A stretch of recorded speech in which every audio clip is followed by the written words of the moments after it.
Ouais, j'espère connaître la flat tax à 15 avant de mourir. C'est un sujet, c'est drôle, quelqu'un s'est revenu parce que Donald Trump Jr. en a parlé ce matin. Ouais. 15 ben, il n'a pas dit le chiffre, mais un flat tax, ça revient encore des fois. C'est-tu une bonne idée ou pas? Avantage, inconvénient? Oui, premièrement, c'est le système de taxation qu'on a à impôt progressif, donc à plusieurs paliers d'imposition. Et ça, c'est de la discrimination.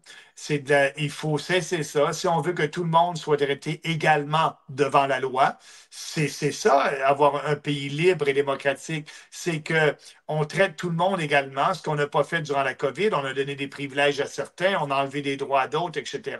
Mais le système de taxation, c'est la même chose. Le meilleur système de taxation qui est équitable pour tout le monde, c'est d'avoir un taux unique d'imposition. Parce que, par exemple, tout le monde a 15 et là, les riches vont payer plus. 15 de 100 000 c'est beaucoup plus que 15 de 50 000. Donc, 15 un taux unique pour tout le monde, et c'est la meilleure façon, la plus équitable de faire payer les riches et d'être équitable. Et maintenant aussi, ça serait bien plus simple parce qu'il n'y aurait pas, là, on essaie de créer des crédits d'impôt, etc., tout le monde. On abolit tous ces crédits d'impôt-là. On a un taux unique d'imposition. Les gens pourraient faire leur rapport d'impôt sur une carte postale. Voici mon revenu. J'ajoute que je soustrais 15. Voici les taxes que j'ai à payer. Je fais mon chèque. C'est comme ça que ça devrait procéder.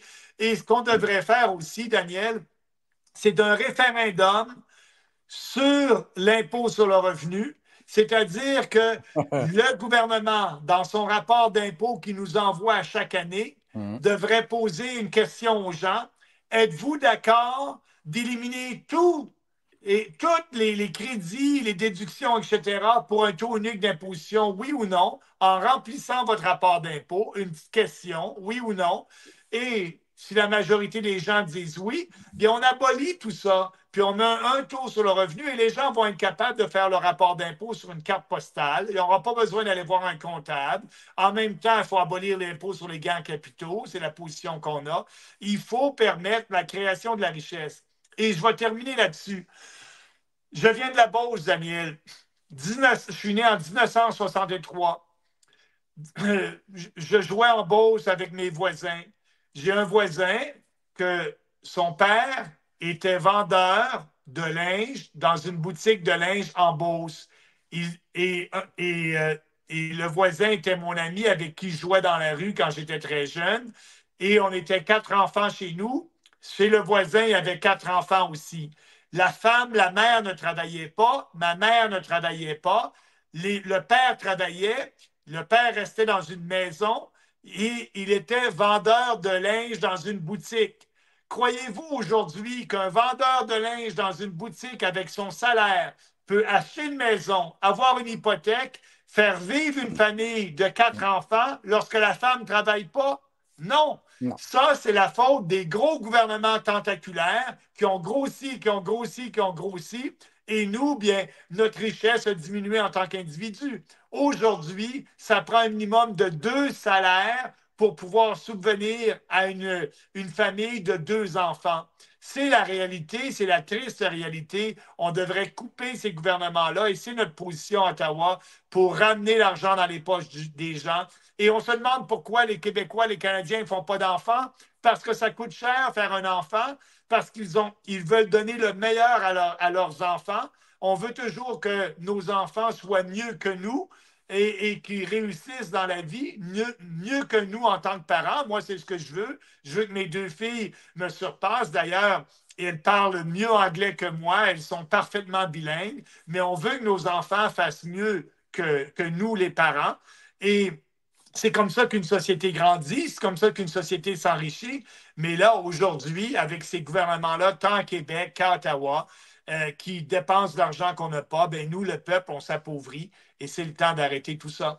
Et c'est pour ça que les partis populistes, comme le Parti populaire, grandit, comme Trump aux États-Unis, comme en Europe. Les gens en ont marre, c'est partout pareil, des gouvernements tentaculaires qui s'ingèrent dans nos vies de tous les jours, qui nous disent quoi faire ou quoi ne pas faire, qui réglementent tout. Les gens en ont marre, en sont tannés et se retournent vers des partis populiste, populaire, comme nous, pour être une vraie alternative au système actuel. Et voilà, c'est clair. Et j'ai retrouvé l'extrait de Dumont en passant, mais merci pour ce message. Alors, les gens ont apprécié. Et voilà, ben, c'est d'autres options, puis il faut avoir le droit d'en débattre. Et on ne comptera pas sur nos médias, mais c'est la flat tax. Dès qu'on en mentionne, c'est tout de suite les organismes et autres, ça capote, mais tu l'as très, très bien expliqué. Avantages et inconvénients, mais surtout des avantages. Et, faut-il le rappeler, avant la Deuxième Guerre mondiale, il n'y avait pas d'impôt. Et l'idée du référendum par l'impôt, en faisant un rapport d'impôt, les gens aiment beaucoup ça actuellement. Les jeunes gèrent des paiements, pas des budgets. Et voilà, ça, c'est bien dit. Hein, on ne budgète pas, on gère des paiements. Hein, on budgète des paiements. Ce n'est pas ça une gestion de vie de budgétaire.